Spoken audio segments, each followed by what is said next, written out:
Hello hello friends, कैसे हो आप? आई होप आप अच्छे होंगे, बिल्कुल बढ़िया होंगे। और यहाँ पे मम्मी की लंच की तैयारी शुरू हो गई है, जिसमें मम्मी बना रही हैं निमोना, जो कि मेरा सबसे ज़्यादा फेवरेट है। मैं बहुत ट्राई करती हूँ पर मम्मी जैसा नहीं बनता है।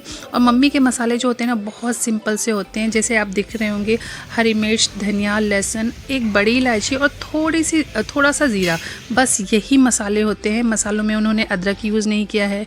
वो अपने निमोना में आलू यूज़ नहीं करती है। मैं ये सारी चीज़ें यूज़ करती हूँ, शायद इसलिए टेस्ट अलग हो। पर जिस तरह से बहुत सिंपल तरीके से मम्मी बनाती हैं और बहुत टेस्टी होता है। तो यहाँ पे मम्मी ने पहले लिया है सरसों का तेल, उसमें डाला है हींग। हींग के साथ ही मम्मी ने डाल लिया था इसमें हल्दी, और साथ में डाल दिया है वो हरे मसाले। और मसालों को 2 से 3 मिनट तक भुना है। उसके साथ इसमें मम्मी ने डाल दिया है वो मटर। ये सारी चीज़ें मम्मी सिलबट्टे पे पीसती हैं, क्योंकि उनको मिक्सर का पीसा हुआ बिल्कुल भी टेस्ट पसंद नहीं है। शायद इसकी वजह से भी ना, मेरे निमोने में और मम्मी के निमोने में काफ़ी फ़र्क होता है। और मम्मी अपने निमोने में आलू भी नहीं डालती है, मैं वो भी डालती हूँ, तो थोड़ा सा तो डिफरेंस होता ही है। तो बस मम्मी यहाँ पे साथ ही साथ डाल दी है टेस्ट के हिसाब से नमक, साथ में डाला है 2 टमाटर। और बस इनकी भुनाई हो जाएगी चालू, क्योंकि निमोने को बहुत अच्छे से भुनना होता है। मुश्किल से इसे 10 से 15 मिनट तो आप आराम से भुनिए, जब तक कि ऑयल बिल्कुल सेपरेट ना हो जाए। क्योंकि अगर आपने निमोना अच्छे से भुना नहीं ना, तो कच्चे मसाले जैसे लहसुन है ना, उसका कच्चा टेस्ट आएगा और उससे ना निमोना पूरा का पूरा ख़राब हो जाएगा। तो बस यहाँ पे देखिए हमारा निमोना अच्छे से भुन गया है। बस इसमें हम डाल देंगे पानी। पानी के साथ इसे 10 से 15 मिनट तक और पकाएंगे। हमारा निमोना जो है वो टेस्टी सा रेडी हो जाएगा। और इसके साथ मम्मी मेरे फेवरेट वाले बनाने वाले थी आलू की सूखी सब्जी, जो कि सिलबट्टे पे ही बन सकती है। इसके लिए लहसुन, हरी मिर्च, हल्दी को मम्मी सिलबट्टे पे पीसती है और बस आलू के साथ उन्हें डाल के पका देती है। कुछ चीज़ें ऐसी होती हैं जो मैं मुंबई में नहीं बना पाती हूँ, क्योंकि मेरे पास सिलबट्टा नहीं है। और सच बोलूँ ना, तो मैं बनाना भी नहीं चाहती, क्योंकि कुछ चीज़ें तो मम्मी के हाथ की ही अच्छी लगती हैं। आप कितना भी ट्राई कर लो, वो वैसी बनती ही नहीं है। और मम्मी सोचती है कि जब मैं आती हूँ, कुछ दिनों के लिए आती हूँ, तो मैं वो हर चीज़ बनाऊँ जो मुझे पसंद है। इसलिए वो हमेशा ट्राई करके वही सारी चीज़ें बनाती हैं। और मैं भी लगता है कि नहीं, मम्मी मुझे थोड़ा पैम्पर करती है और हम मायके जाकर ही पैम्पर हो पाते हैं। तो मैं भी कुछ नहीं बोलती, मम्मी जो बनाती है मैं वही खाती हूँ।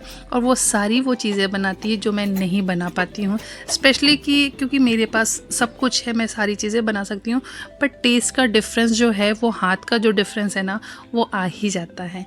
और ये सारी चीज़ें मैं मुंबई में बहुत ज़्यादा मिस करती हूँ, क्योंकि मम्मी के हाथ का टेस्ट मैं कितना भी कोशिश करूँ कभी नहीं ला सकती हूँ। तो बस मम्मी चली गई हैं बाहर, तो सोचा फटाफट से मैं किचन क्लीन कर लूँ। किचन तो बच्चों ने बहुत गंदा किया था। साथ में ये जो पेपर्स मम्मी के पास लगा के जाती हूँ, उन्हें भी चेंज कर देती हूँ, क्योंकि जब मैं आती हूँ तभी ये चेंज होता है। पूरे साल तो यही पेपर्स लगे होते हैं। मम्मी एक्चुअली ये सारे काम भी नहीं कर पाती, क्योंकि बहुत ज़्यादा उसके पास काम है और वो किचन में किसी को आने नहीं देती। वैसे तो घर में मेड है, पर किचन में उसको अलाउ नहीं है। तो मैंने सारे पेपर चेंज कर दिए हैं, किचन पूरा क्लीन कर दिया है। और साथ ही के साथ मैं निकल गई थी मार्केट, क्योंकि मुझे लानी है सब्जियाँ। यहाँ पे रहने के बाद ना, मैं सब्जियों का भी काम मैं ही करती हूँ, क्योंकि मुझे लगता है कि मम्मी को जितना आराम मिल सके, क्योंकि मम्मी पूरे साल अकेली रहती है। बीच बीच में भाई भाभी आते हैं, वो थोड़े दिन रहते हैं, तो वो भी जितना होता है वो इतनी हेल्प करते हैं। मैं आती हूँ या दीदी आती हैं, जो भी आता है वो सारी जिम्मेदारी, सारी रिस्पॉन्सिबिलिटी वही निभाता है। और सबसे बड़ी प्रॉब्लम, मम्मी किसी के पास जाके बहुत लंबे टाइम तक रह नहीं सकती हैं, और सब अपनी जॉब छोड़ के यहाँ नहीं रह सकते हैं। तो जो जैसा जिसको छुट्टी होता है, वो वैसा आके मम्मी के पास रहता है। और सोचा आज जाना है, तो जाने से पहले मैं यहाँ पे सब्जियाँ भी ला के रखूँ, कि मम्मी को थोड़ी सी हेल्प हो जाएगी। और आज की हमारी फ़्लाइट है, जो कि बहुत रात में है, 11:45 के आसपास की हमारी फ़्लाइट है। तो बस हम डिनर करेंगे, और डिनर के बाद हम निकल गए थे एयरपोर्ट के लिए। वैसे तो डिनर हम सब ने किया था, पर बच्चे फिर भी कुछ खाने के लिए परेशान थे। बच्चे ऐसे ना, एयरपोर्ट पे जो दिखता है वो देखने में बहुत टेम्पटिंग सा, बहुत टेस्टी सा लगता है। तो बच्चों को लगता है कि ये तो सबसे ज़्यादा टेस्टी होगा। और मेरे पीछे सब ऐसे ही पड़े थे कि मम्मा कुछ तो खिला दो। तो बस हम यहाँ पे एयरपोर्ट पे आ गए थे। अभी हमारी जो फ़्लाइट थी वो 1 घंटे और डिले हो गई है, मतलब कि वो फ़्लाइट हमारी हो गई है 12:45 की। तो अभी हमें लगता है घर तो हम 2:30 से 3 बजे ही पहुँचने वाले हैं। तुमको दाल चावल अच्छा लगता है, इसलिए तुम्हारे टेस्ट बड्स खराब है।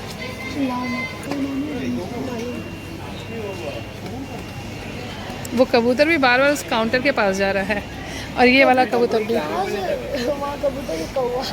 ये नहीं कैसे कौ, एंट्री तो बोर्डिंग पास के पैसे देखो उस कबूतर को भी इस काउंटर के पास जाना है और इस कौवे को भी काउंटर के पास जाना है। भाई है मेरा, तुम्हारा भाई? तो फिर ये कौन है? बंदर है। ये मेरा चचेरा भाई, मुंह वाला भाई है। वो बाल मत छुड़ा। बाल में उसे सब अच्छा लगता है, उसे उसके बालों से कोई मस्ती करे उसे नहीं पसंद आता है ना? है ना बेटा? आगे भी नहीं आती मेरा। इसके बाद मस्ती करने लायक भी है क्या? Not bad. और बस यहाँ पे फ़्लाइट का वेट करते करते सबको लग गई भूख, तो सबने मंगाया ये तंदूरी सैंडविच। मुझे आ रही थी नींद तो मैंने अपने लिए सिर्फ मंगाई है मसाला चाय। फाइनली हमारी आ गई है फ़्लाइट। और एक चीज़ की मुझे बहुत ज़्यादा नींद आ रही थी। लेट नाइट फ़्लाइट थोड़ी सस्ती और चीप पड़ती है, पर एक्चुअली लेट नाइट ट्रैवलिंग करना बहुत मुश्किल सा होता हर है। बार जैसे इस बार भी मैंने रोक के भैया की विंडो सीट हड़प लिया। भैया देखो देखो, तुम क्या कहना चाहते हो जो मैंने तुम्हारी विंडो सीट हड़प ली? मम्मा भैया की विंडो सीट हड़प लिया गया है। बहुत मज़ा आ रहा है गाइस विंडो सीट पे। और यहाँ पे क्या प्लानिंग चल रही है मम्मा? रोग आके फ़्लाइट की में ले ली विंडो सीट, लेकिन कोई फ़ायदा नहीं है क्योंकि फ़्लाइट हमारी रात की है, कुछ भी उसे दिखने वाला नहीं था। और सारी फ़्लाइट में सभी सो रहे थे, सब ने डिम लाइट की थी, पर हमारी सीट की लाइट प्रॉपर जल रही थी क्योंकि इन बच्चों को नींद ही नहीं आ रही है। मुझे भी नींद आ रही थी, सबको नींद आ रही थी, मतलब फ़्लाइट में सभी सो रहे थे, पर इन बच्चों को पूरी फ़्लाइट में नींद नहीं आई। और 2:30 बजे हम पहुँचे हैं मुंबई एयरपोर्ट। और देखिए अभी भी आपको लग नहीं रहा होगा कि ये अभी भी इनको कहीं से नींद है। ये बिल्कुल एक्साइटेड हैं घर जाने के लिए, फ़्लाइट में ट्रैवल करने के लिए, लेकिन मैं पूरी तरह से थक गई हूँ। तो फ़िलहाल आपको मिलती हूँ कल और इस वीडियो को करती हूँ यहीं पे एंड। आई होप आपको ये वीडियो पसंद आया होगा। तब तक के लिए बाय।